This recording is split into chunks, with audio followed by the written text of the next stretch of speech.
Testamento se llama en la Biblia la Tanaj, porque es la unión de la palabra Tanaj, Nevi'im, Ketuvim, y ahí se forma un acróstico y es la Tanaj, es la unión de todos los libros que vulgarmente llamamos Antiguo Testamento, y Dios lo que hace es un nuevo pacto, un Brit Hadashah, es un nuevo pacto que Dios hace. Ahora bien, en ese Antiguo Testamento que llamamos nosotros, cuando lo terminamos de leer, nosotros terminamos de leer el Antiguo Testamento, ¿por qué libro? ¿Cuál es el último libro del Antiguo Testamento? El libro de Malaquías. La única diferencia del Antiguo Testamento de una Biblia de judíos y de nosotros simplemente es que ellos no terminan el Antiguo Testamento leyendo al profeta Malaquías, sino que el último libro del Antiguo Testamento en la Biblia hebrea es Segunda de Crónicas. Pero todos los libros son iguales, exactamente iguales. ¿Y por qué ellos han puesto Segunda de Crónicas al final y quitaron el libro de Malaquías? Porque la última palabra, cuando usted lee todo el Antiguo Testamento, desde Génesis hasta Malaquías, la última palabra que usted pronuncia al terminar de leer el Antiguo Testamento es la palabra misión. Sin embargo, la última palabra que ellos leen cuando terminan de leer el Antiguo Testamento con Segunda de Crónicas es Israel. Y la palabra Israel termina en L, una letra que se llama en hebreo Lamed. Y como la primera letra de la Biblia es la letra Bet y la última es la letra Lamed, ellos juntan las dos, que significa Lev, significa corazón. He leído el corazón de Dios. Cuando usted termina de leer el Antiguo Testamento, usted se da cuenta que hubo un imperio que se llamó el imperio de los babilónicos, el imperio de los medos persas, y cuando entra a leer las páginas del Nuevo Testamento se encuentra Poncio Pilato, se encuentra Augusto César, en otras palabras, se encuentra el imperio romano, que es el cuarto que vio en la imagen Nabucodonosor, y es el cuarto que también vio Daniel. ¿Y dónde está el imperio griego? Bueno, no aparece por ninguna parte. Por eso es bueno leer, por ejemplo, Primera y Segunda de Macabeos, porque ahí usted puede leer qué le pasó al imperio griego. Fíjense qué influencia tuvo ese imperio en la historia, que el Nuevo Testamento se escribió en lengua griega. Incluso encima de la cruz de Cristo pusieron aquello de este es el rey de los judíos, también la pusieron en idioma griego, en la lengua griega. Ahora bien, es interesante porque cuando usted comienza a leer el Nuevo Testamento, usted dice, bueno, ¿qué le pasó a ese imperio? Ese imperio se dividió en 4. Yo sé que son muchas cosas, espero que sean capaces de retener todo esto. Ustedes tienen buena memoria, ¿no? Hombre, ¿cómo no van a tener buena memoria? Ok. Entonces, Alejandro Magno no tuvo descendencia. El imperio de Alejandro Magno muere y no hay descendencia. Su imperio se divide en 4 de sus generales: Ptolomeo, Seleuco, Silimaco y Casandro.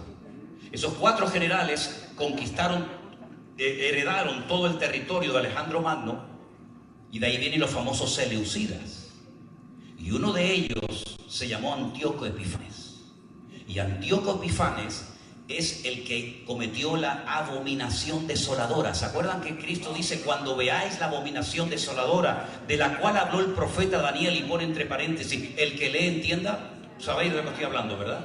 ¿Cuándo se produjo la abominación desoladora? ¿Y qué es eso de la abominación desoladora? La abominación desoladora significa la profanación del lugar santísimo, el lugar más sagrado del templo. Este hombre lo que hizo fue que degolló un cerdo y con la sangre de ese animal inmundo entró al lugar santísimo y lo profanó, y en la puerta del templo puso un ídolo. Cada nación atacaba, la estrategia espiritual contra el pueblo de Dios va cambiando, porque el enemigo ha ido cambiando a lo largo de la historia su forma de actuar, la gente que ha utilizado. A veces rompía el templo. Los griegos no lo rompieron, pero lo rompieron. Y así podríamos hablar mucho acerca de las distintas estrategias, porque algo que tenemos que tener presente hoy en día los cristianos es que el libro de toda la Biblia, y sobre todo el libro de Apocalipsis y Daniel, no solamente nos hablan de lo que está pasando en la dimensión, en el nivel natural, sino que hay un trasfondo espiritual que no ven nuestros ojos, pero que es tan real, hermano, como la silla en la que usted está sentado. Ahí aparecen ángeles, aparecen serafines, aparecen querubines, aparece Satanás, etcétera, etcétera. Y entonces la Biblia te habla de un mundo natural, que es efímero y es pasajero, pero que es el reflejo de lo que está ocurriendo en el mundo espiritual.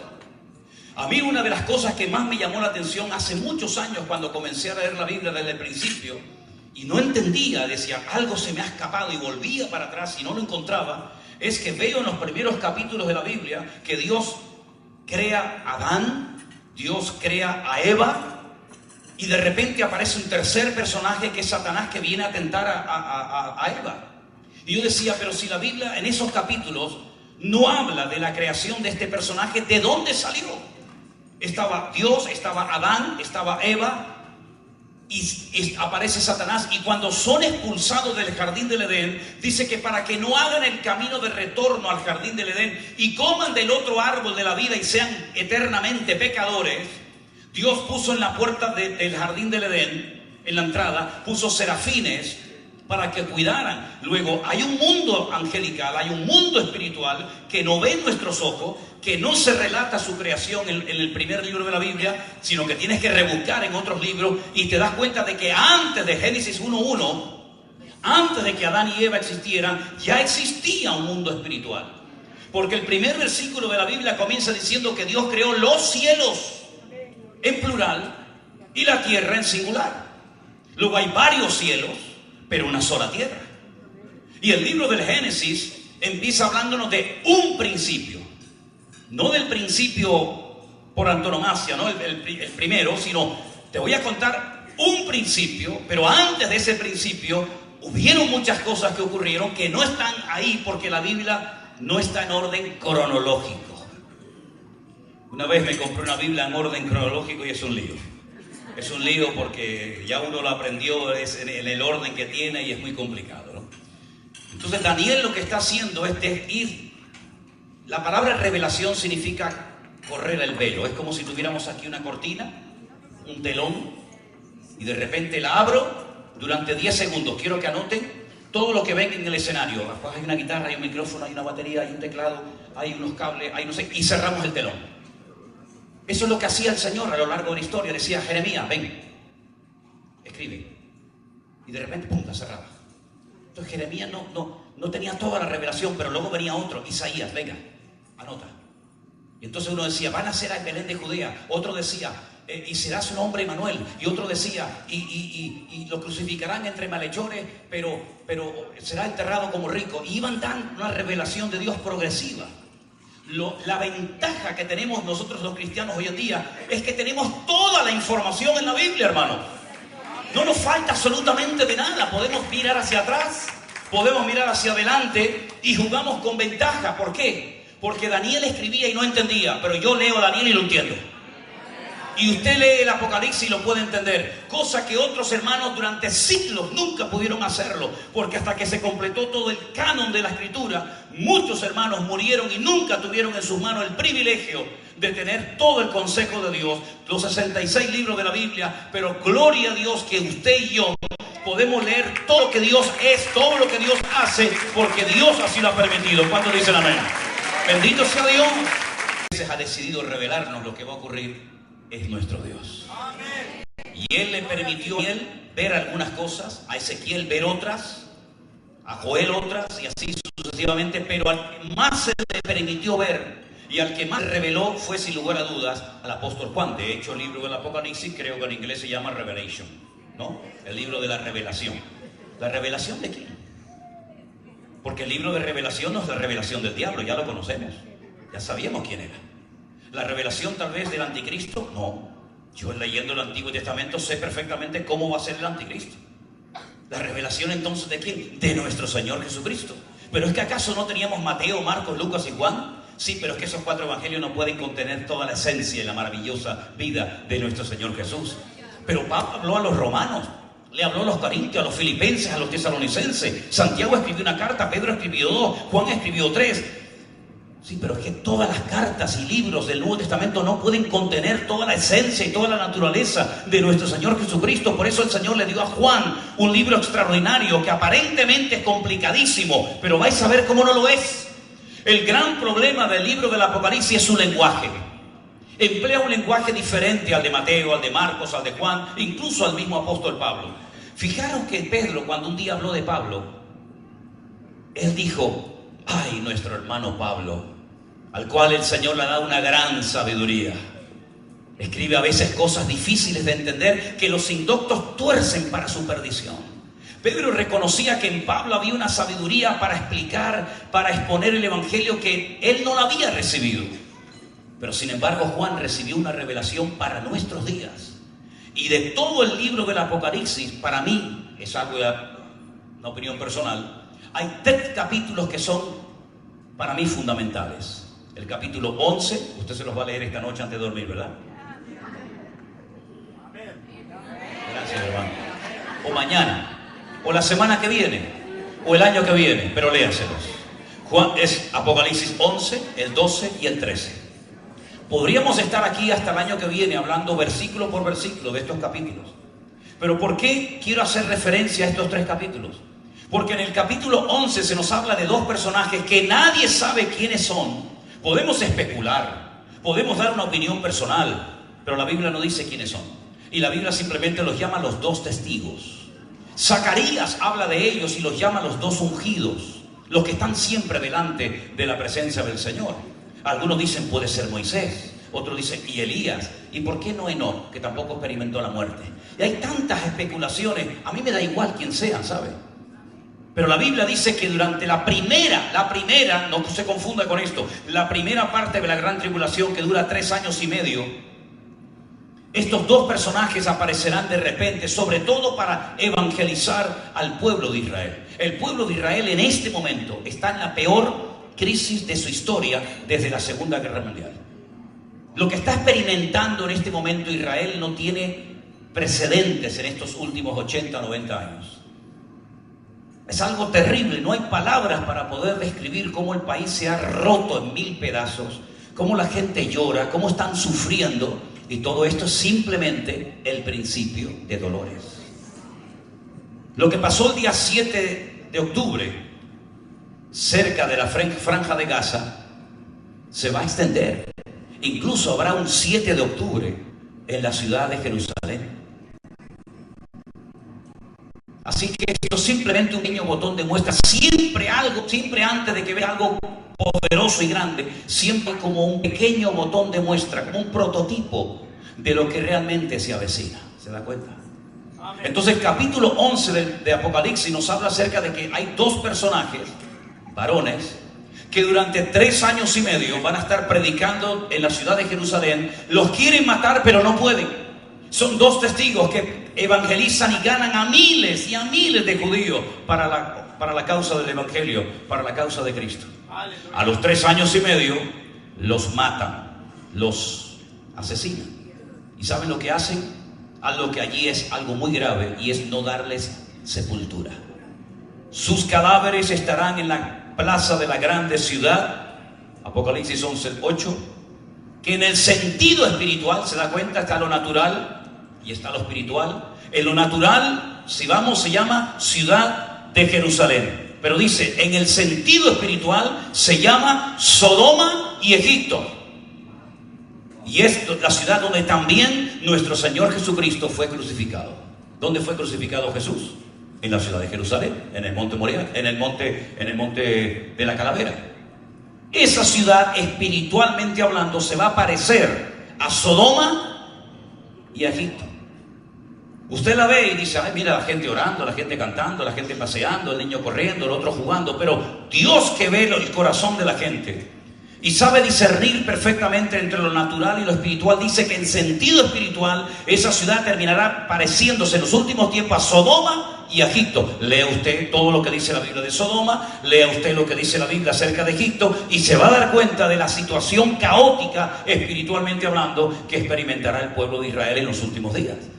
El capítulo 11 habla de estos 2 personajes tremendos, que ya digo, me da igual quiénes sean, pero van a estar llevando a cabo una labor evangelística durante 3 años y medio con unos resultados realmente tremendos. El capítulo 12 es un capítulo extraordinario porque es una visión donde se ve a una mujer.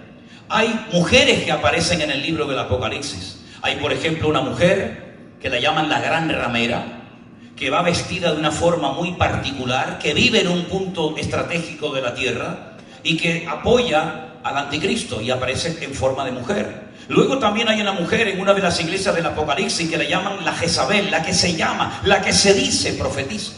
Luego hay una mujer, la del capítulo 12, embarazada, pero está vestida con el sol, la luna y las estrellas, que huye al desierto, donde el dragón Satanás la quiere destruir y no puede, y está sustentada, protegida milagrosamente por tiempos y la mitad de un tiempo, que es lo mismo que decir 1260 días o 42 meses, exactamente igual, 3 años y medio. Es decir, que hay varias mujeres que aparecen en el libro del Apocalipsis, ¿verdad? Y el capítulo 13 nos habla acerca de 2 bestias. ¿Por qué aparece la palabra bestias y no 2 hombres o 2 personas? Porque lo que está haciendo la Biblia es descubrir el aspecto espiritual, destructivo y malévolo de estas 2 personas. Las 2 bestias, uno es el anticristo y uno es el falso profeta o el falso predicador. Ahora, es interesante porque si usted, por ejemplo, ve en estos 3 capítulos, hay un proceso, hay un orden, y eso es lo que lamentablemente muchos creyentes no saben. Han oído hablar de un falso profeta, han oído hablar de un anticristo, de una marca de un 666, pero luego no saben poner en orden cada una de las cosas, de tal manera que se hacen un lío en la cabeza y no saben si primero son las trompetas, los sellos, la marca de la bestia, el anticristo, la resurrección, etcétera, etcétera. Y el libro del Apocalipsis tenemos la gran ventaja y bendición de que está en orden cronológico. Usted puede ir siguiendo un acontecimiento uno detrás de otro, de tal manera que hay un orden, y ese orden hay que conocerlo, porque nuestro Dios se mueve en el orden. ¿Cuántos dicen amén? Amén. Dios es un Dios de orden. Donde hay orden, Dios está. Y donde no hay orden, Dios se retira. Porque el orden es la atmósfera, es el ambiente idóneo para que el Señor diga: aquí me quedo y no me muevo. Hay uno blanco, uno negro, uno latino, uno europeo, pero hay armonía. Allí está el Señor, en medio de ella hay bendición y vida eterna.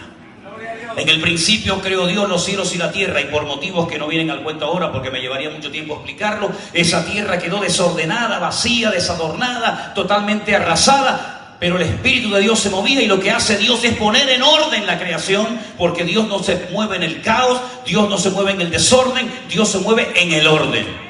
Y establece orden en la creación, establece orden en la familia, diciéndole al padre lo que tiene que hacer, a la madre lo que tiene que hacer, los hijos lo que tienen que hacer. Establece orden en los dones del Espíritu Santo. Dice la Biblia que el que habla en lenguas hable si hay intérprete, y si no se calle, y por turno, y el otro espere.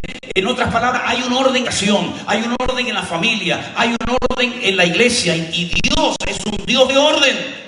Y tenemos que orar para que nuestra vida esté en orden permanente delante del Señor. Porque si no hay orden en nuestra vida, no habrá bendición ni vida eterna. No habrá favor, no habrá respaldo del Señor. Y lo que necesitamos hoy en día más que nunca es la bendición y el respaldo del Señor. Por eso pregúntate: ¿está tu matrimonio en orden? O te presentas como casado, pero tú de casado no tienes nada. Entonces no me vengas cuento, me puedes engañar a mí, pero a Dios no. Entonces, si quieres vivir como cristiano, compórtate como cristiano, arregla tu vida privada y pública.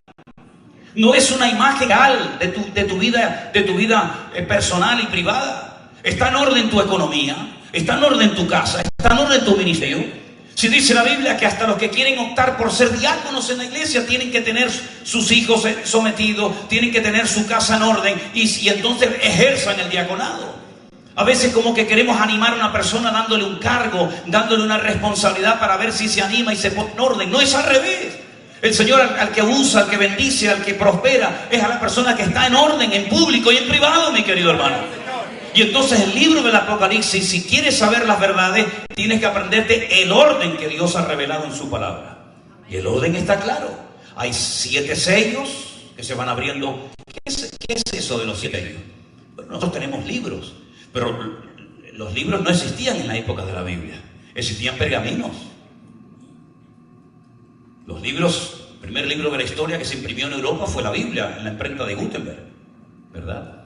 Pero durante siglos se hacía una carta, se enrollaba, se ponía un sello con cera, y si la querías abrir, cortabas el sello y la abrías. No eran libros, eran pergaminos. Durante siglos y siglos, la Biblia no se leyó con capítulos ni versículos. Eso fue siglos más tarde. No habían libros. Entonces, cuando dice la Biblia que habrán 7 sellos que se desatan, se refiere a un pergamino que en vez de haberlo sellado con un sello, le pusieron 7. Y entonces un anciano le pregunta a Juan: ¿quién es digno de abrir el libro? ¿Quién es digno de leernos y de revelarnos su contenido? Y Juan dice que lloraba mucho porque no se encontró a nadie digno, ni siquiera de mirarlo. Pero por ahí apareció el león de la tribu de Judá, la raíz de David, el alfa y el omega, el sublime y eterno Dios, aleluya. Y a él se le dio y lo pudo leer y nos pudo revelar su contenido. Y ahí comienzan a aparecer caballos que cambian color. Pero realmente no nos está hablando tanto del caballo, sino del que lo monta, ¿verdad? Como una forma indirecta te hablo del que lo monta, pero a través de los cambios de color del caballo, que más que un caballo casi parece un camaleón, ¿no? Que va cambiando. Ahora hay unas inundaciones terribles en el desierto, terrible. ¿Y qué nos está diciendo el Señor? Ahora, si queremos hablar de meteorología, si queremos hablar del cambio climático, del calentamiento de la tierra, bueno, pues juguemos a eso. Pero si queremos ir más allá, decimos: Señor, tú nos estás dando un mensaje. Tú nos estás diciendo que todo está cambiando, lo natural, lo espiritual, lo económico, lo militar, lo político, todo está cambiando. Y el hombre natural no percibe las cosas que están cambiando, pero el hombre espiritual dice que percibe y puede leer e interpretar las cosas del espíritu de una forma diferente. Y es lo que le falta a la iglesia hoy en día: discernimiento espiritual para captar el mensaje que Dios está danzando y hablando cada día a nuestras vidas. Entonces vemos que esas trompetas van cambiando la naturaleza, van cambiando el orden, ¿verdad? Y dice la Biblia que a la final trompeta, he aquí os digo misterio, no todos dormiremos, pero todos seremos transformados en un momento y en un abrir y cerrar de ojos. Porque se tocará la trompeta y los muertos en Cristo resucitarán primero. Los muertos en Cristo resucitarán primero, luego nosotros, dice Pablo, los que vivimos, los que hemos quedado, seremos arrebatados para recibir al Señor en la nube. Y así estaremos por siempre con el Señor. A la final trompeta. ¿Y por qué no me enseñaron esto cuando yo estaba en la escuela bíblica? Bueno, no lo sé por qué, pero dice Pablo, esto es un misterio revelado. A la final trompeta. Y cuando termina el 7º sello de trompeta, ay amigo, ahí vienen las 7 copas de la ira. Terrible. Donde demonios que han estado atados por milenios, tremendamente destructivos, demonios que fueron atados, no destruidos, atados, junto al gran río Éufrates, desde los tiempos de Noé, serán sueltos por un tiempo. Y la destrucción que van a causar en el planeta Tierra no tiene precedentes en la historia. Ese río Éufrates, allí en la Mesopotamia, se secará, preparando el camino para los reyes del norte que vendrán y entrarán por el norte y atacarán a Israel. Y antes de poder ir a la ciudad santa de Jerusalén a conquistarla, tienen que entrar al famoso valle de Josafat o al valle de Megiddo, que es un valle espectacular donde siglos atrás, nada más y nada menos que el emperador Napoleón dijo: este es el valle perfecto para llevar a cabo una gran batalla. En la Biblia que 200 millones de soldados, nunca jamás en la historia se ha visto eso, pero la Biblia lo dice. En aquel tiempo no había en el mundo 200 millones de habitantes, pero hoy sí. Solamente China tiene 100 millones de soldados, solamente China.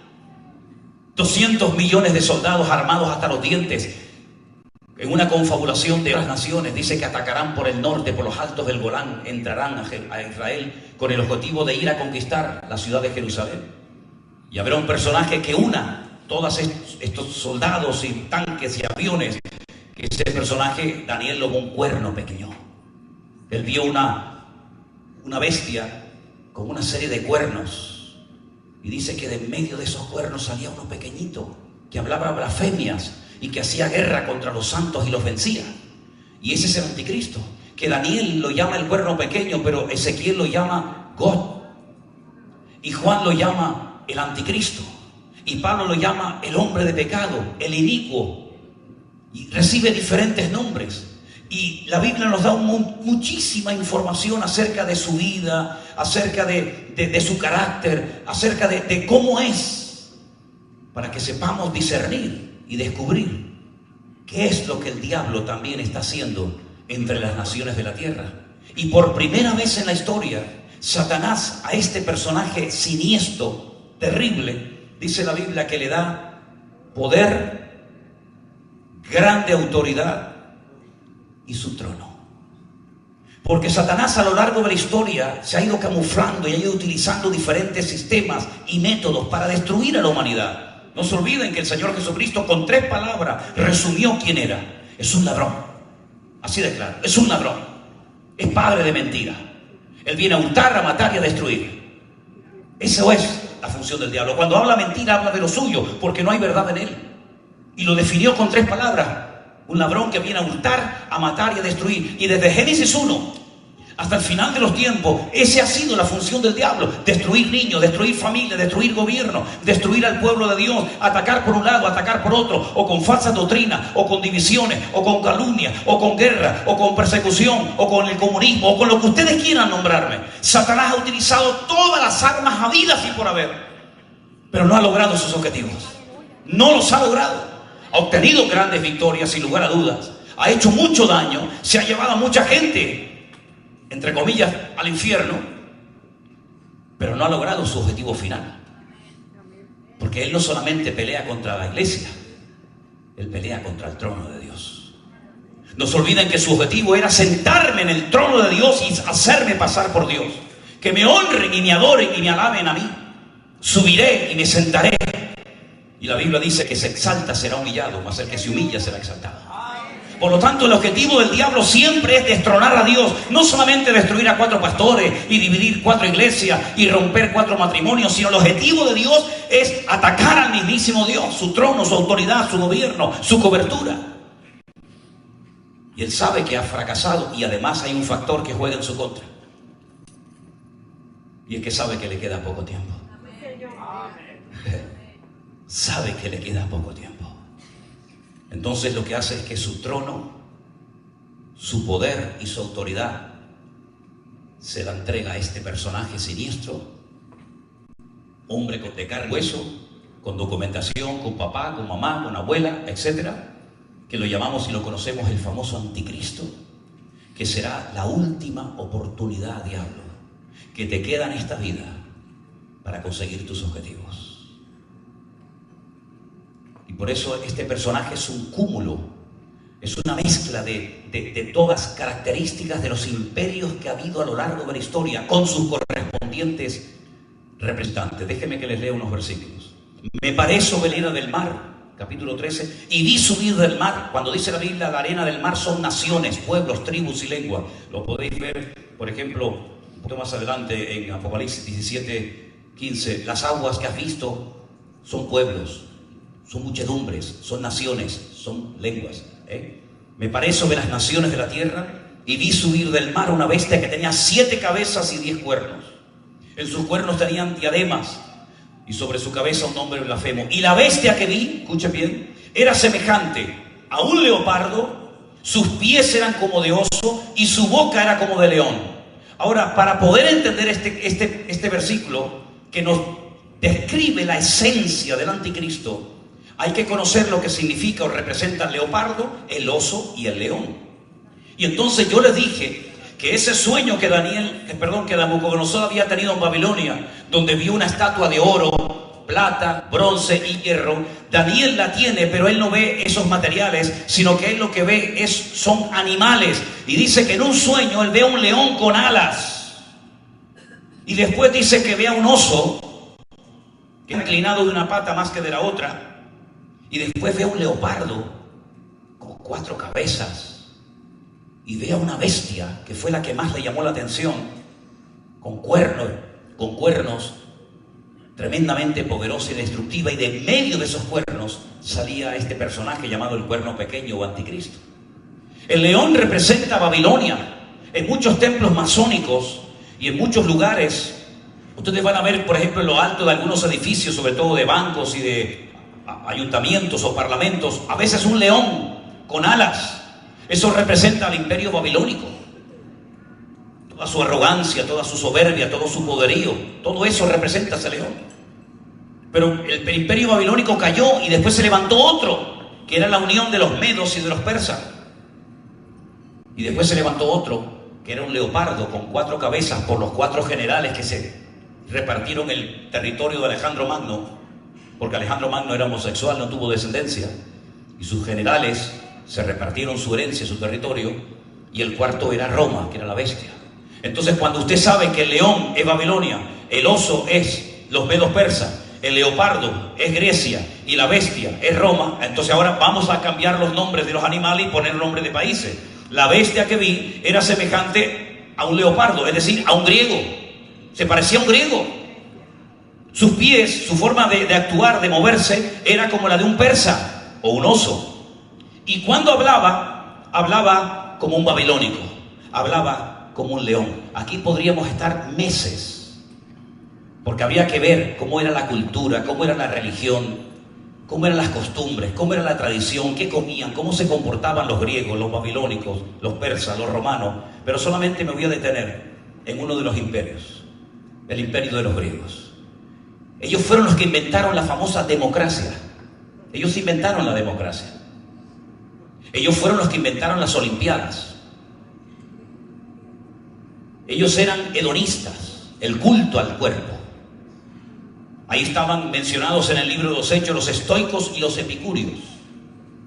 Ellos eran tremendamente cultos, aparentemente sabios, pero lo que le daban mucha importancia era la filosofía. Hablar y a dialogar y a discutir y a pelear y a discutir. Pero también eran personas con una promiscuidad sexual tremenda. Lo mismo le daba a una mujer, un hombre, un caballo, un perro, un niño, lo que fuera. Los griegos eran degenerados. Y dice la Biblia que el anticristo tendrá características de los griegos. Y vemos hoy en día, por ejemplo, donde nosotros vivimos en las Islas Canarias, en la ciudad donde yo vivo, tengo 10 gimnasios alrededor de mi casa. Y usted los ve desde por la mañana hasta por la noche a esos muchachos y a esas muchachas, pim pam, y corre, y brinca, y sube, y baja, y para acá, y para allá, y sube, y baja, y para acá, y sube, y baja. Y tú dices, este tipo no trabaja, este tipo no hace nada. Parece que duerme en una caja de zapatos, está cuadrado, está por todo ahí inflado. Una vez yo iba en un avión y subió uno de estos, y después no podía salir del baño, porque los baños de los aviones, ¿sabes cómo son? Las puertas así, las puertas son así que se doblan, y entonces él entró, se quedó trabado, y no salía. El culto al cuerpo. Hay gente con cierta edad que quieren seguir pareciendo jóvenes. ¿Saben que una famosa artista de Hollywood un día fue a la televisión y ya la mujer ya era avanzada en edad, tenía mucha, y esto es verdad, tenía sus arrugas, tenía sus canas y tal y cual. Entonces, antes de salir al plató de televisión a entrevistarla en directo, venga a ponerle potinques y cremas y esto y lo otro y lo aquí. Y entonces ella le dijo al maquillador, ¿qué me están haciendo? No le estamos tapando las arrugas. Y dice, no me las tapas, me tardó muchos años conseguirlo, no me las quites. Tardé mucho en tenerlas, no me las quites ahora en 10 minutos. O sea, hay gente que no aceptan que ya son entraditos en años. Pero si tienes 50 años, no quieras parecer un pibe de 20. Seas ridículo. Entonces, así eran los griegos, era toda apariencia, era todo fachada. Pero dice el apóstol Pablo que fue a Grecia a predicar el evangelio, que por cierto no vio iglesia en Grecia. Es el único lugar donde Pablo estuvo, en el Areópago, en el lugar de más importancia de la cuna de la filosofía griega, donde estaba Sócrates, Aristóteles, ¿verdad? Y tantos filósofos. Y fue el único lugar donde no estableció iglesia. Y dice que antes de que le invitaran al Areópago a dar un mensaje, dice que comenzó a pasear por toda la ciudad y su espíritu se enardecía viendo que la ciudad estaba totalmente entregada a la idolatría. Y dice que le llamó la atención un altar que ponía una inscripción al Dios no conocido. Adoraban a todo. Y por si acaso se nos quedó uno fuera, vamos a adorarlo también, al Dios que no conocemos. Y entonces Pablo, aprovechando la oportunidad, dice, yo les vengo a hablar de ese Dios que ustedes no conocen. El que ha pasado por alto vuestras perversidades y pecados, pero que ahora ha mandado a Jesucristo y ordena a todos los hombres en todas partes del mundo que se arrepientan de sus pecados y le reciban, ¿no? Y vemos, hermanos, que el anticristo va a ser una persona que presume, una persona con una elocuencia, un carisma a la hora de hablar y seducir a la gente tremenda. Y dice Daniel un detalle muy significativo, que dice que del amor de las mujeres no hará caso. No le llaman la atención las mujeres. Entonces, ¿a quién le llama la atención este? Bueno, tú sabrás. Hoy en día no es nada normal decir esto, al contrario, ¿no? Por lo tanto, también le va el pan con mantequilla. Qué tremendo, ¿no? Y dice, y del Dios de sus padres no hará caso, sino que adorará, y lo dice en arameo, Alá Maozdin. Y lo dice en arameo. Adorará al Dios de la guerra, que es Alá Maozdin, el Dios de la guerra, el Dios que te bendice cuando matas. Y lo estamos viendo. En un lado, el culto a la muerte, en otro lado, el culto a la vida. El mundo al revés. Lo que aquí se ve mal, aquí se ve bien, y viceversa.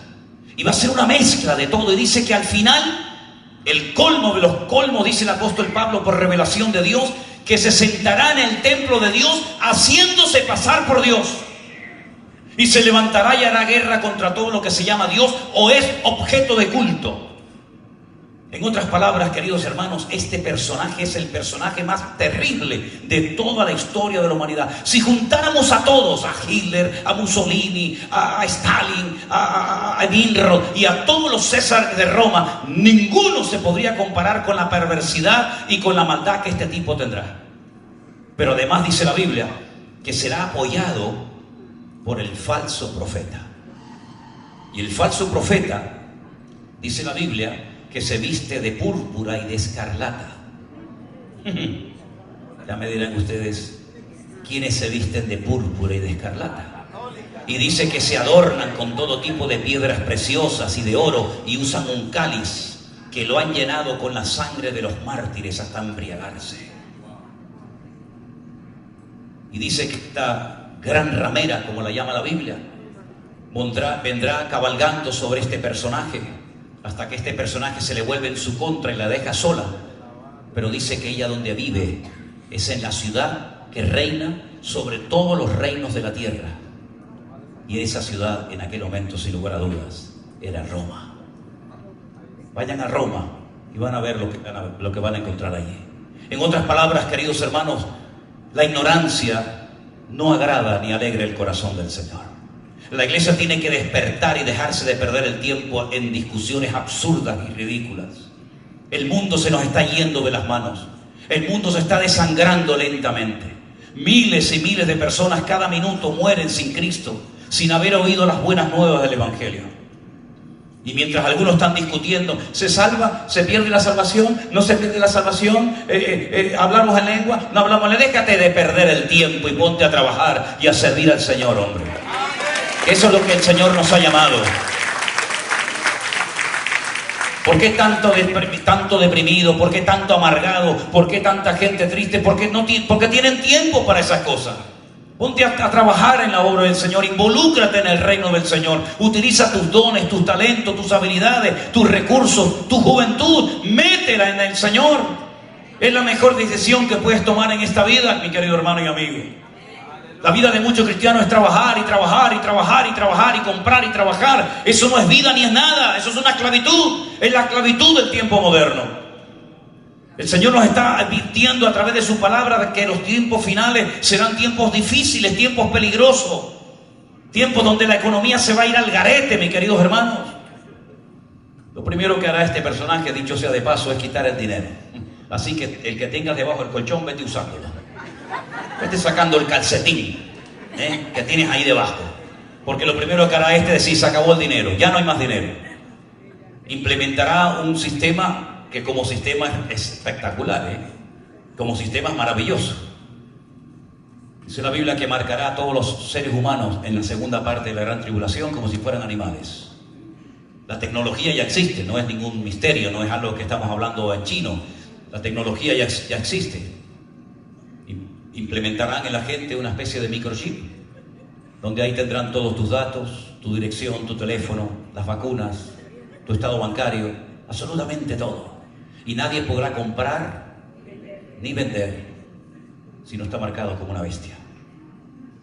Y a niños, hombres, ancianos, ricos y pobres, a todos los marca, para tener un control exhaustivo de la humanidad. Y estos tiempos y estas cosas están profetizadas en la Biblia y algunos dicen, bueno, pero todavía falta mucho. Yo no creo que falte mucho, sinceramente. Yo no sé hasta dónde nos va a permitir el Señor ver, no tengo ni idea. Pero lo que nosotros hemos estado viendo desde los días de la pandemia hasta ahora, en la vida nos podíamos haber imaginado todo lo que hemos visto. Impresionante.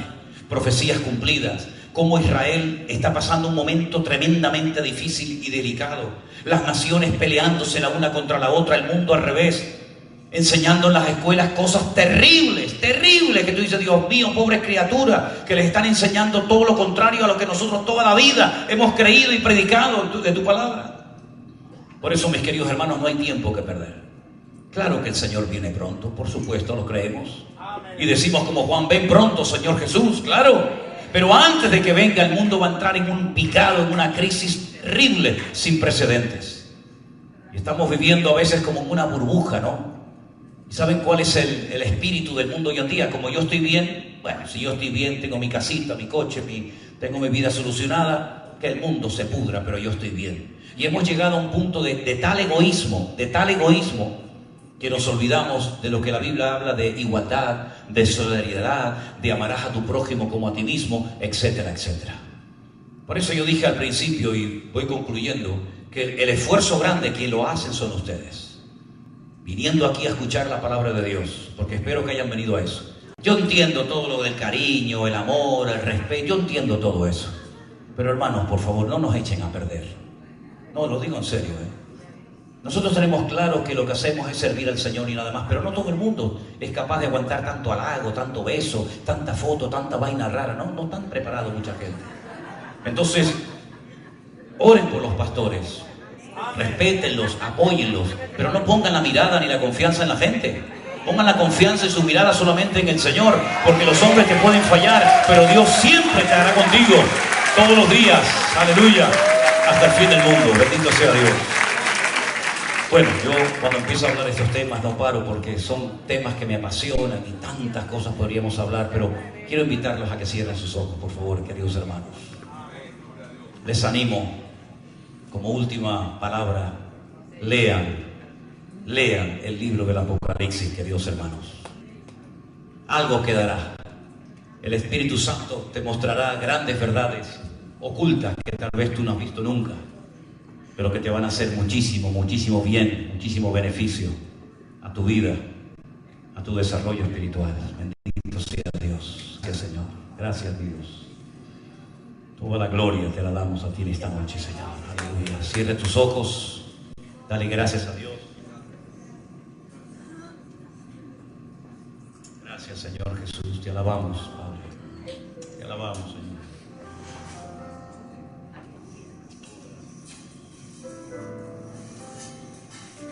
Te pedimos en esta noche, Señor, que tu palabra quede grabada a fuego en nuestros corazones y que podamos, Señor, siempre tenerte presente a ti en nuestras vidas, porque sin ti la vida no merece la pena vivirla. Gracias por las verdades de tu palabra. Gracias, Señor, por tu misericordia. Y gracias, Señor, porque tú eres bueno. Y nos bendices cada día con tu presencia. Aleluya. Gracias, mi Dios. Señor les bendiga. Ahora, por supuesto, vamos a tener un tiempo para saludarlos y todo eso, pero de verdad que el Señor les bendiga grandemente. Yo voy a pedirte a ti, hermanito, sube, ven, pastor, que suba, que nos despida en oración. Las rodillas las tiene nuevas, ahí no hay desgaste de cartílago ni nada, está impecable. Voy a pedirle que pida en oración y damos gracias al Señor por todos los hermanos que han venido haciendo un esfuerzo tremendo, que de verdad que el Señor les bendiga y estamos muy agradecidos.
Hay hermanos que ya nos habíamos conocido en otras ocasiones que estuvimos por aquí.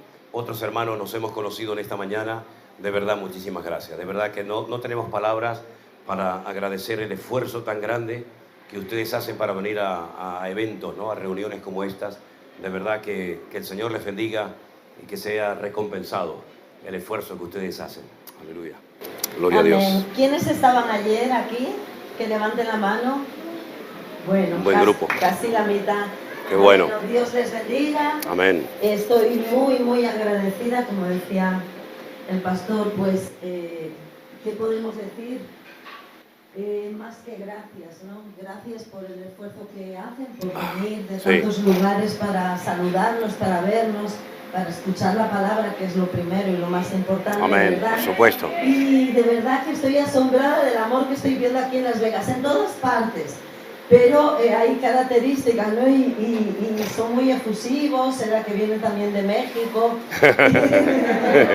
Bueno, estuvimos en México y vimos cómo era la gente encantadora también, y bueno, en todas partes y todos los países, ¿verdad? Hay hermanos que tienen ese amor a Dios y ese amor para con nosotros, por el cual les doy muchísimas gracias. Sí, gracias a Dios. La palabra del Señor, creciendo en la obra del Señor siempre, firmes y constantes, creciendo en la obra del Señor siempre, sabiendo que vuestro trabajo en el Señor un poquitito nomás, un poquitico. No solamente esas palabras son para los que predican la palabra, son para cada uno de ustedes que hacen el pequeño gesto que hagan por el Señor. Ese es el trabajo para el Señor y no va a ser en vano. Espero que no sea en vano el esfuerzo que hicieron para venir aquí y estar con nosotros. Amén. Dios les bendiga. Amén, gracias. Gloria a Dios. Amén. Amén, qué bueno. Cuando uno va a un lugar por primera vez, como nos pasó la primera vez que fuimos a México, que nos sentimos desde el primer momento muy a gusto, pues uno tiene que informarse un poco antes, ¿no? Porque si no uno mete la pata sin querer. Me llevaron a un sitio y me dieron unos tacos. Estaban muy ricos, estaban muy bien. Veníamos con miedo porque nos dijeron que los mexicanos no comen picante, comen dinamita. Entonces siempre comíamos asustados y me decían, no, mire, este pica mucho, este pica un poquito más, y lo traían aparte, ¿no? Pero bueno, eso no fue el problema. La cuestión está en que se me acercó una gente y me dice, mire, hermano, esto, me dice, pastor, bienvenido y todo eso, ¿no? Estos son los tacos del pastor. Y yo le dije, pues muchísimas gracias por haber hecho unos tacos en mi nombre, ¿no? El nombre del pastor. Y la muchacha me miró así como diciendo, este español está un poco para allá, ¿no? Y me dice, no es que te lo hayan hecho a ti por ser pastor, es que se llaman los tacos del pastor. Y digo, vale, perdón. Ese fue mi primer día en México, ¿no? Hermanos queridos, de verdad que estamos tan agradecidos, tan contentos con el Señor. Es que yo sé que lo hemos dicho muchas veces, pero es que no nos terminamos de creer todo esto. Tantas caras, tanta gente, tantos testimonios. Gente que incluso me ha dicho en estos días, tanto ayer como hoy, que, bueno, gracias al Señor estoy mejor de la garganta, ¿eh? Gracias a Dios. Ayer estaba hecho polvo, pero gracias a Dios, poquito a poco me voy recuperando. Gente que nos dice, yo me convertí con ustedes, yo me reconcilié con el Señor, yo estaba apartado del Señor hacía mucho tiempo y me reconcilié con el Señor. La verdad es que toda esta obra, ¿quién la ha hecho? Pero que no cabe la menor duda, es el Señor, porque nosotros no hemos hecho absolutamente nada. Mire, déjame el teléfono mío un momentito y cuídalo porque a ver si me lo van a robar. Porque esto vale oro, ¿no? No, es una broma. Mire, con este teléfono, el Señor ha hecho, se está acoplando esto, el Señor ha hecho maravillas. Sin cámaras, sin focos, sin publicidad, sin shows, sin espectáculos.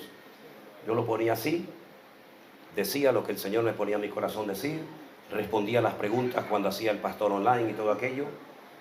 ¿Y yo qué hacía? Nada, absolutamente nada. Predicar la palabra, orar, responder a preguntas, y detrás era el Señor el que estaba haciendo la obra. Así que no hay ningún mérito personal en lo que hemos hecho, porque lo que hemos hecho es nuestra obligación, es nuestro deber. ¿De qué va a predicar un pastor? Sino de la Biblia, de la sana doctrina. No hay ningún mérito en lo que hacemos. Si algo ha sucedido, el que lo ha hecho y toda la gloria sea para Él, es nuestro Señor Jesucristo. Fuertes aplausos para nuestro Dios. Así es, mi hermano. Así es. Ni más ni menos. Ni más ni menos. Saben que uno de los temas que me gusta mucho tocar es el tema de los acontecimientos finales. Lamentablemente hay mucho desconocimiento. En todas las iglesias, en todas las denominaciones, no sé por qué, como que se ha ido abandonando este tema, se le ha dado prioridad a otras cuestiones, no digo que no sean importantes, pero sin lugar a dudas, un tema que es fundamental que los creyentes oigan y que dominen es el tema de los acontecimientos finales. Por eso en su día el Señor nos permitió publicar un libro, que es el libro titulado Escatología Bíblica, donde podemos tener una base para poder interpretar adecuadamente esos pasajes bíblicos. El tema de los acontecimientos finales, sobre todo el tema de las profecías y del libro del Apocalipsis, sobre todo lo que asusta a la gente, es el lenguaje. El lenguaje que emplea Juan, por ejemplo, cuando escribe el libro del Apocalipsis, no es un lenguaje, digamos, como el de los evangelios, ¿no? Muy facilito, muy sencillo de entender, sino que se emplean animales, se emplean colores, aparecen números, aparecen personajes casi de la mitología, como por ejemplo un dragón.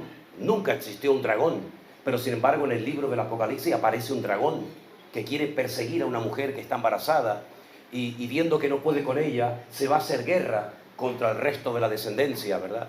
Y es un nombre, es un animal mitológico que se emplea para hablar, por ejemplo, de Satanás. Ustedes saben que una de las cosas más importantes de la vida que el Señor le dijo a Adán que hiciera era ponerle nombre a los animales, ponerle nombre a la creación de Dios. Dios creó los animales, pero no les puso nombre. Dios creó muchísimas cosas, pero las dejó sin nombre. Y el nombre es la identidad de esa persona, de ese animal, o de esa planta, o de ese árbol. Adán, con la sabiduría que tenía en aquel momento, antes de la caída, comenzó a ponerle nombre a los animales. Y cada nombre que vemos en la Biblia de un animal refleja la esencia de ese animal. Por ejemplo, la palabra perro, el nombre perro en hebreo es keleb, que es la unión de la palabra kol, lev. Kol es todo, lev en hebreo es corazón. Al perro se le llama en hebreo todo corazón, todo corazón. Y es que el perro es verdad, es así, ¿no? Esto es noble, es fiel, siempre está contigo. Al león se le puso Ari. Ari es la palabra temor. Aún antes de la caída, antes de que los animales, que todos eran herbívoros, se convirtieran en animales salvajes, ya Adán pudo discernir que ese animal en algún momento de la vida causaría miedo a la gente. Y así podemos ir por todo lo que Adán mencionó, y vemos que incluso había momentos en los que Dios le cambiaba el nombre a ciertas personas. Por ejemplo, Abraham. El nombre de Abraham no se lo puso Dios, se lo pusieron sus padres en Ur de los Caldeos. Y entonces cuando él sigue al Señor en aquel llamado que recibió de sal de tu tierra y de tu parentela, el Señor le cambia el nombre, le añade una letra del nombre de Dios. Y entonces ya era Abraham. Y todo eso tiene una razón de ser, ¿verdad? Vemos, por ejemplo, que Dios, aunque tiene un nombre propio, hay muchos nombres que identifican a Dios. Se le llama Elohim, se le llama Adonai, y tantos nombres. El Señor Jesucristo exactamente igual, Alfa y Omega, Príncipe de paz, Admirable, Consejero, Emmanuel, etc. Y el Espíritu Santo exactamente igual, es la misma persona, pero esos nombres nos hablan de su naturaleza. Espíritu Santo, Espíritu de gracia, Espíritu de verdad, Espíritu de vida, Consolador, etc. Cuando vamos al libro del Apocalipsis, encontramos que hay muchos nombres y muchos animales, incluso algunos de ellos que van cambiando de color. Ahora, en el arte, cuando una persona hace una estatua de una persona montada a caballo, y ese caballo está sobre dos patas, eso significa de que el artista le está haciendo un homenaje tanto al caballo como al jinete que lo monta. Pero si por el contrario el caballo, en vez de estar alzado sobre dos patas, está sobre sus cuatro patas, el artista a quien quería destacar era al jinete, no al caballo. Así que cuando ustedes comienzan a leer el libro de Apocalipsis y ven a un caballo blanco que va cambiando de color, no hay que fijarse tanto en el animal, sino en lo que va pasando con el jinete que lo monta, ¿verdad? Y de una forma indirecta se habla del personaje que lo monta, que no es otro más que el anticristo, viendo cómo ese caballo va cambiando de color, según lo que está ocurriendo en el planeta Tierra. La ventaja del libro del Apocalipsis es que está en orden cronológico. La Biblia no está en orden. La Biblia, el primer libro, por su antigüedad, no es el libro del Génesis. El libro más antiguo de la Biblia es el libro de Job. Debería estar el primero, pero se decidió poner otro orden en la Biblia. Todos los libros que tenemos en la Biblia son exactamente los mismos libros del Antiguo Testamento del pueblo de Israel. Ellos saben que no tienen el Nuevo Testamento porque no creen en el Señor Jesucristo. La única diferencia entre la Biblia hebrea, por decirlo de alguna manera, y nuestras Biblias, es que nuestra Biblia en el Antiguo Testamento termina con el libro de... No, el Antiguo Testamento, con Malaquías. Y el Antiguo Testamento de la Biblia hebrea termina con Segunda de Crónicas. ¿Por qué? Porque si usted termina de leer el Antiguo Testamento y pronuncia la última palabra del Antiguo Testamento en el libro del profeta Malaquías, la última palabra es la palabra maldición. Y como ellos no quieren terminar de leer el Antiguo Testamento diciendo maldición, invirtieron el orden y pusieron Segunda de Crónicas al final. ¿Y cuál es la última palabra de Segunda de Crónicas? Israel. Y entonces lo que hacen es que cogen la primera letra de la Biblia, la última letra del Antiguo Testamento, y forman la palabra Lev. La Bet de Génesis, la Lamed de Segunda de Crónicas. ¿Y qué significa Lev? Corazón. Hemos leído el corazón de Dios. Salvo esa diferencia, todos los libros que tenemos en la Biblia han sido inspirados por el Espíritu Santo, pero no están en orden. Pero yo aconsejo que como mínimo una vez cada cierto tiempo, todo creyente empiece a leer la Biblia desde el principio, para que más o menos vaya conociendo cómo el Señor fue actuando a lo largo de los tiempos. Ahora, hoy vamos a hacer algo diferente. No lo hemos hecho en todo este viaje que estamos realizando en esta ocasión por Estados Unidos. Yo le voy a dar lugar para que ustedes hagan preguntas, ¿vale? Yo les voy a decir cómo lo vamos a hacer. Así que piensen su pregunta, pero no se invente cosas raras, ¿eh? Preguntas que usted tenga en su corazón y no empiece ahora, le voy a preguntar si hay vida en otro planeta. Es que me interesa si hay vida en otro planeta. Pero bueno, bastante tengo con la que tengo aquí, ¿no? Ahora, en el libro del Apocalipsis se nos dice que cuando comience un periodo terrible de la historia de la humanidad, que en el Antiguo Testamento se conoce como el tiempo de angustia de Jacob o de Israel, en el Nuevo Testamento se conoce como la Gran Tribulación, empieza con algo que lo llaman los sellos. ¿Qué es eso de los sellos? Los libros no existían en la época bíblica.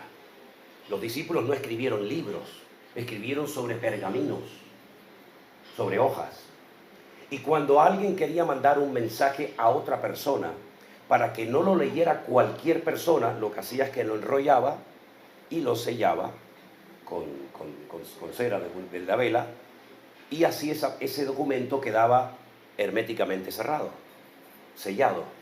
En el libro del Apocalipsis hay una visión donde hay un rollo, un pergamino con 7 sellos. Cada vez que se abre uno de esos sellos, ocurre algo en la tierra. Comienzan a continuación las 7 trompetas. Y cuando terminan las 7 trompetas, comienzan las 7 copas. Así que tenemos 7, 7 y 7, ¿cuánto es? 21, ¿no? Es que oí 25. 7, 7 y 7. Sellos, trompetas y copas. La gran tribulación es un periodo que dura 7 años. 7 años. La primera parte de 3 años y medio es cuando se cumplen los sellos y las trompetas. Y en la segunda parte de la gran tribulación, es decir, en los segundos 3 años y medio, es cuando se derraman las copas de la ira sobre el planeta Tierra. Entonces, como dato bastante curioso e importante a tener en cuenta, Déjenme que les lea unos versículos de la carta que el apóstol Pablo le escribió a los hermanos de Corinto. Preste atención, por favor. Yo voy a leer en 1 de Corintios, capítulo 15, el verso 51. Dice así la palabra del Señor. He aquí os digo un misterio. Un misterio es algo que no ha sido revelado nunca por nadie. Es la primera vez que se va a contar esto. Ni Malaquías, ni Daniel, ningún profeta, ningún personaje de la Biblia jamás había contado lo que el apóstol Pablo va a contar ahora. Dice, os voy a contar un misterio. No todos dormiremos, pero todos seremos transformados. Esa palabra transformados es la palabra griega metamorfosis. Es cuando de gusano se transforma en una hermosa mariposa, ¿verdad? Todos seremos transformados en un momento, en un abrir y cerrar de ojos. ¿Cuánto se tarda en abrir y cerrar los ojos? Nada. A la final trompeta. ¿Cuántas trompetas le dije que había? A la final trompeta, ¿qué pasa? Los muertos serán resucitados incorruptibles y nosotros seremos transformados. 7 sellos, 7 trompetas, 3 años y medio de tribulación. ¿Qué ocurre después? Las 7 copas de la ira. Pablo dice, les voy a contar un secreto. No todos vamos a morir, pero todos vamos a ser transformados. La resurrección de los que murieron en Cristo, con su fe puesta en el Señor, se producirá juntamente con el arrebatamiento de los que estemos vivos en ese momento a la final trompeta.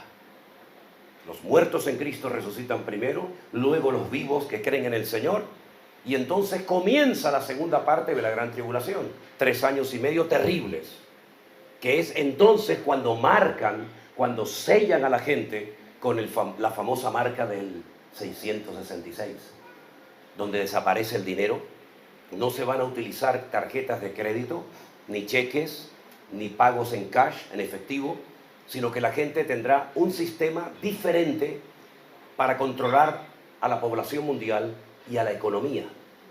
Se le pondrá a la gente en su mano y en su frente un pequeño microchip, de tal manera que nadie puede comprar, ni vender, ni hacer absolutamente nada si no está con ese sistema nuevo que ya está inventado, pero que aún no se ha utilizado en la gran mayoría. En los animales, por ejemplo, los que hemos tenido perros en España, es obligatorio, la ley nos obliga a ponerles un microchip para que si se pierden o muerde a una persona o pasa cualquier desgracia, con una maquinita se sabe quién es el dueño, si está vacunado, si no está vacunado, etcétera, etcétera. Ese sistema ya existe. Decir esto hace 2000 años era un disparate, porque ese sistema no existía. Pero dice la Biblia que el anticristo, para tener a la población mundial controlada, y sobre todo el aspecto económico, que es lo que a la gente más le duele, nadie podrá comprar ni vender, ni podrá poner gasolina a su vehículo, ni podrá recibir el dinero que usted obtiene cada semana o cada mes por su trabajo. Pequeños, grandes, ricos, pobres, blancos, negros, absolutamente todos los seres humanos tendrán que estar marcados con este nuevo sistema, que además no solamente te va a permitir hacer todo tipo de transacciones comerciales, tanto comprar como vender, sino que además es un sistema de control mundial. Te pueden controlar en cualquier momento, en cualquier parte del mundo donde te metas. Acabo de decir que al final de la trompeta se produce la primera resurrección, los muertos en Cristo resucitan y luego nosotros, los que vivimos, los que hayamos quedado, seremos arrebatados con el Señor. Esto que les acabo de comentar va a ser en la segunda parte de la gran tribulación, cuando nosotros los creyentes, gracias al Señor, no estaremos en ese momento. Durante ese periodo ya sabemos cómo va a funcionar el tema económico, pero ¿y el tema político? ¿Cómo va a funcionar el tema de la política? Yo no sé cuántos de ustedes vieron ayer algo que no había pasado nunca en la historia. Es que, hermanos, si nosotros anotamos las cosas que hemos visto, que no las había visto nadie en la historia de la humanidad, la lista sería enorme. Bueno, empezando por marzo del 2020, el famoso COVID, donde nunca jamás había ocurrido que toda la población mundial, 7.000 millones de seres humanos, no podían salir a las calles. Se cerraron las iglesias, los aeropuertos, los puertos, los supermercados, todo se cerró. Eso nunca había sucedido en la historia de la humanidad.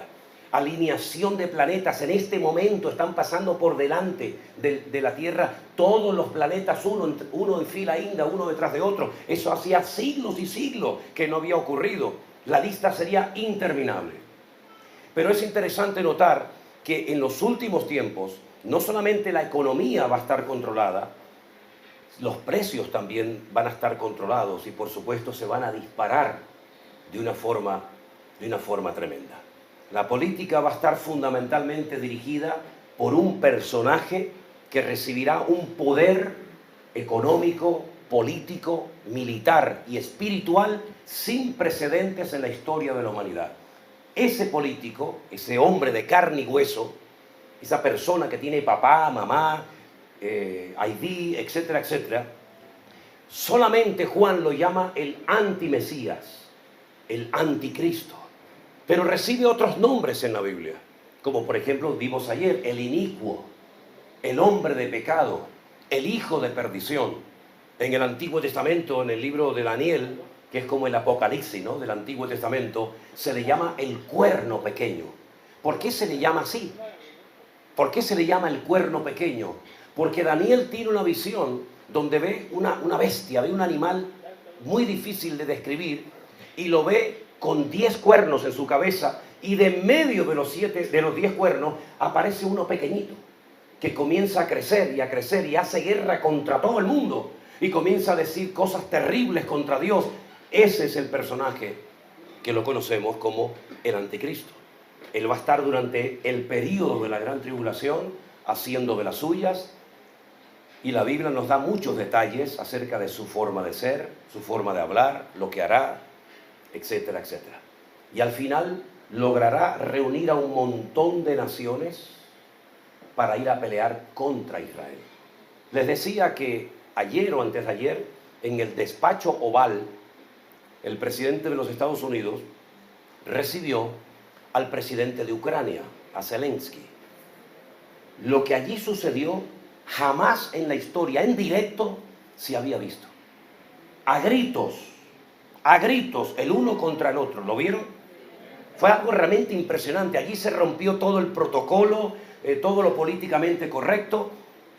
Trump mandando a callar al chiquitín del Zelensky, el otro diciéndole que no sé qué, que tú te estás faltando el respeto a los Estados Unidos. Una cosa increíble. Incluso Trump llegó a decirle, tú estás a punto de provocar una tercera guerra mundial en el mundo. Ahora, ¿qué es lo que ocurre? En Europa tenemos algo que se llama la Organización del Atlántico Norte. Cuando terminó la Segunda Guerra Mundial, la peor guerra que jamás ha existido en la historia de la humanidad, ya había habido otra, con el paso del tiempo se creó una organización para defendernos los unos a los otros, el bloque del este contra el bloque del oeste. Estados Unidos, cuando fueron atacadas la flota que tenía en el Pacífico, en Pearl Harbor, tuvo que intervenir en la guerra. Y los norteamericanos vinieron a Europa a liberar a Europa de la presión del sistema nazi que había nacido en Alemania con Hitler. Estados Unidos ha sido siempre uno de los mejores aliados de Europa. Pero ¿qué es lo que ocurre? Ucrania está entre Rusia y Europa. No es del Atlántico, no es de la OTAN, está ahí en terreno de nadie. Rusia dijo, si Ucrania entra en la guerra, si Ucrania entra en la organización del Atlántico Norte o de la OTAN, ataco Europa con armas nucleares. ¿Qué es lo que ha pasado? Que Europa no se atreve a pelear contra el oso, contra Rusia, pero entonces llena de armamento a los ucranianos para hacerle la guerra a Rusia. Y esto es algo interminable, esto no va a tener fin nunca. ¿Quién va a poder vencer a ese personaje? Pero ayer por primera vez Estados Unidos le amenazó y le dijo, no te voy a apoyar, no te voy a mandar absolutamente nada. Ya están los políticos haciendo reuniones en Europa y en todas partes del mundo, asustados, preocupados, porque el cambio geopolítico, el mundo va a cambiar así de una forma increíble. El mundo que dejamos el año pasado, en el 2024, va a ser completamente diferente al mundo que ya están organizando para este año. Miren, por ejemplo, lo que ha pasado en Israel. Por primera vez en la historia, un presidente, en este caso de los Estados Unidos, se ha atrevido a decir que los 2,5, casi 3 millones de habitantes de la Franja de Gaza, que es un terreno de unos 45 o 50 kilómetros de largo en la costa mediterránea, quiere sacar a toda la población y él quiere hacer de toda la Franja de Gaza un lugar de lujo, de hoteles, de spas, etcétera, etcétera. Eso jamás nadie lo había dicho. ¿Dónde vamos a meter a 3 millones de personas que no se quieren ir? Egipto ha puesto 2.500 tanques de guerra y ha minado toda la península del Sinaí y ha dicho: no queremos aceptar ni a uno, no vamos a abrir la frontera para que vengan a vivir aquí. El otro día el presidente Hussein de Jordania vino aquí a Estados Unidos y se entrevistó con Donald Trump. Y Trump le dijo: llévate a 1 millón, a 2 millones a tu tierra. Y él dijo: no, me llevaré a unas 200 o 300 familias, como mucho. Es decir, hay cambios que se están produciendo en el planeta Tierra que tenemos que ser conscientes de que nos van a afectar de una manera u otra a todos y a cada uno de nosotros. Y el mundo lo que está necesitando urgentemente es que se levante alguien. Da igual si es rubio o moreno, si es bueno, malo, de derechas o de izquierda. Alguien que venga y ponga orden en este caos llamado el planeta Tierra. Y el diablo lo tiene preparado. El diablo tiene preparado a ese personaje. La Biblia dice que el valor numérico de su nombre suma 666. Es decir, es un hombre que en los últimos tiempos recibirá una capacidad tremenda del enemigo. Y si me permiten, quiero leerles cómo será este personaje. ¿Tienen tiempo? ¿Tienen tiempo? Gracias, hermano. ¿Cuántos me dan un minuto? 5 minutos. ¿Cuántos me dan 5 minutos? 5, 10, 15, 20, 25. Tengo tiempo de sobra. A la gente le impresiona mucho siempre el aspecto físico, ¿no? Miran cómo es, si es alto, si es bajo, si es así o asado. La Biblia nos habla acerca de cómo va a ser este personaje. Presten atención. Lo voy a leer primeramente en el lenguaje bíblico y después lo voy a interpretar para que entendamos el texto. Dice en Apocalipsis capítulo 13, y ahora pasamos a las preguntas. Me paré sobre la arena del mar. Bueno, antes de leer el texto, déjeme decirle que cuando se escribió la Biblia no se escribió ni con capítulos ni con versículos. Eso fue un invento de siglos más adelante.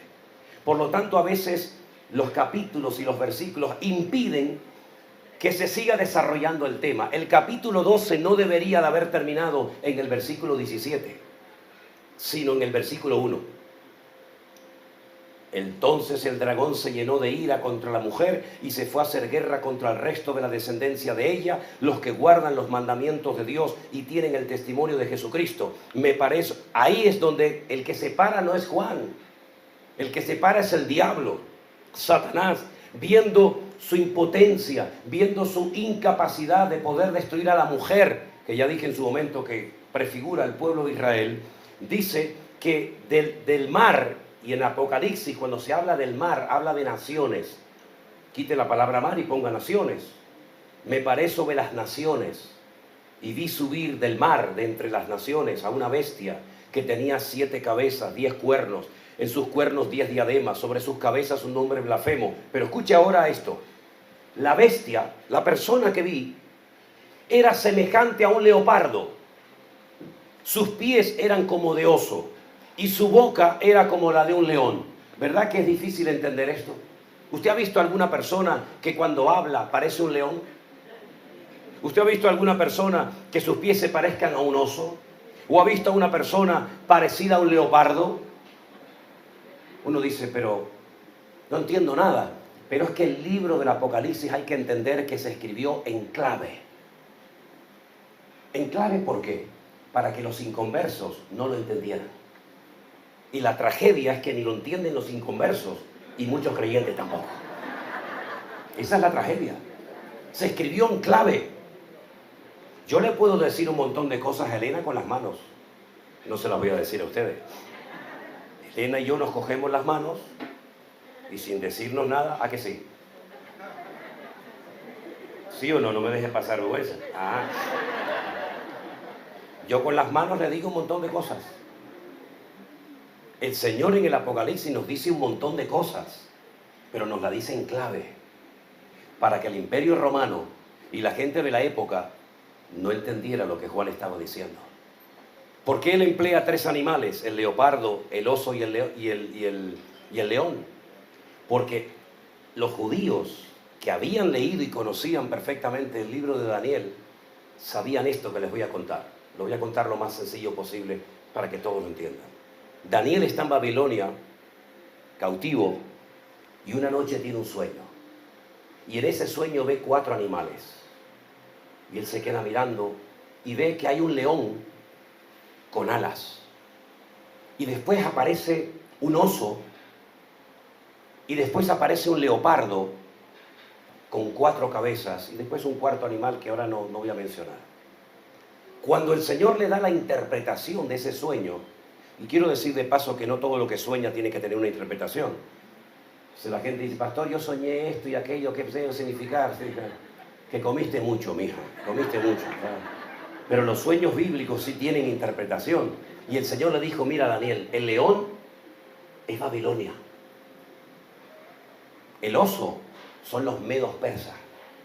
¿Quiénes son los persas actualmente? Los iraníes. Irán es Persia.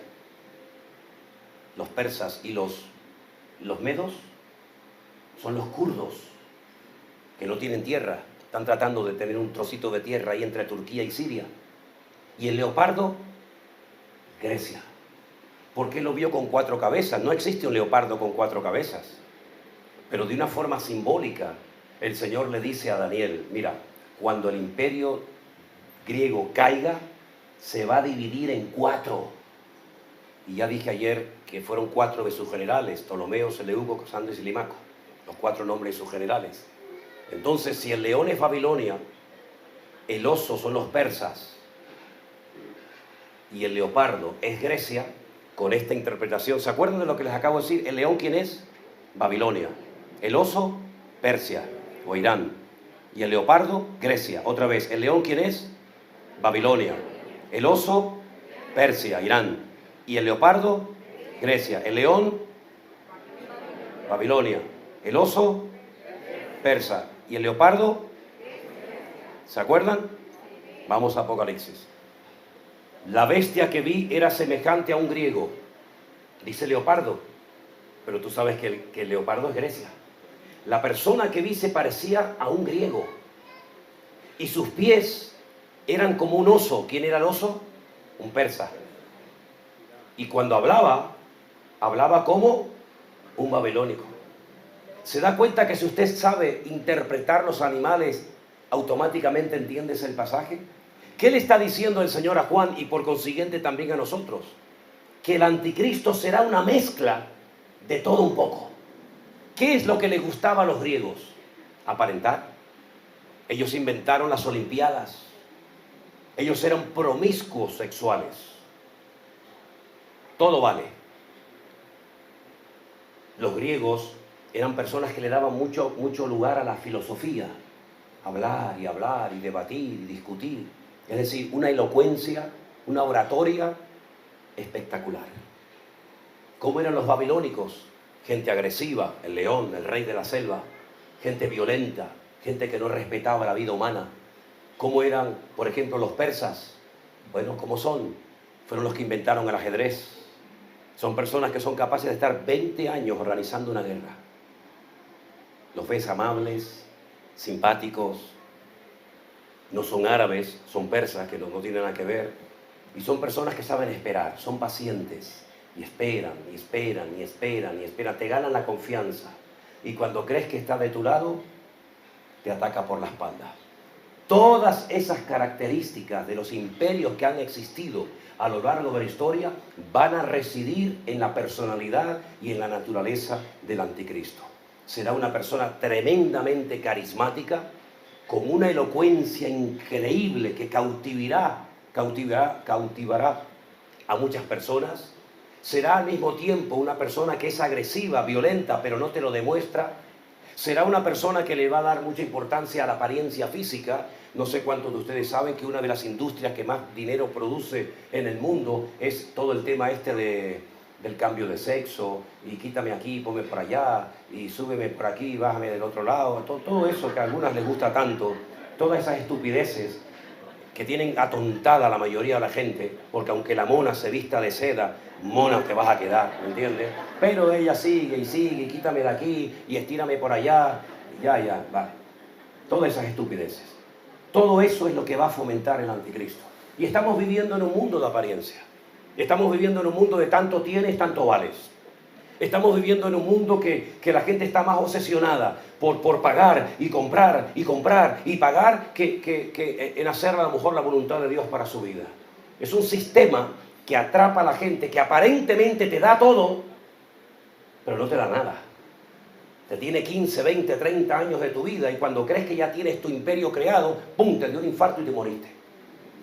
Y lo hereda uno que en una semana se gasta lo que tú trabajaste 20 años, o 40, o toda tu vida. Ese es el sistema del mundo. Por eso dice, no améis al mundo ni las cosas del mundo, porque son efímeras, son engañosas. Haceos tesoros en el reino de los cielos, donde allí no te pueden robar ni te pueden quitar nada los seres humanos. Así es. Y ese es el anticristo. ¿Quieres coche? Toma coche. ¿Quieres casa? Toma casa. Pero vas a trabajar de sol a sol para pagar las cosas. No tienes tiempo para atender a tu hijo. Que me lo críen en la universidad, que me lo críen en la escuela, y cuando lo quieras ayudar, llegaste tarde y ya no lo conoces. Y así es la vida. Y ese es el sistema que se ha ido creando paulatinamente, poco a poco. ¿Queréis religiones? Tengan religiones. ¿Quieren deporte? Tengan todo el deporte que quieran.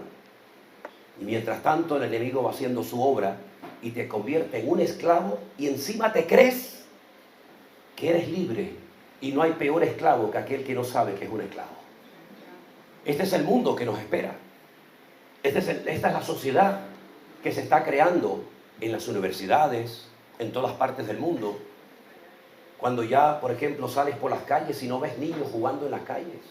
Los encuentras con la maquinita todo el santo día, que tienen unos músculos en los dedos impresionantes, que son capaces de escribir a una velocidad brutal. Pero luego después le pregunta, ¿cómo se llama ese pajarito? Y no sabe ni cómo se llama el pájaro que está en el jardín de su casa. Están atontados, perdidos, ¿verdad?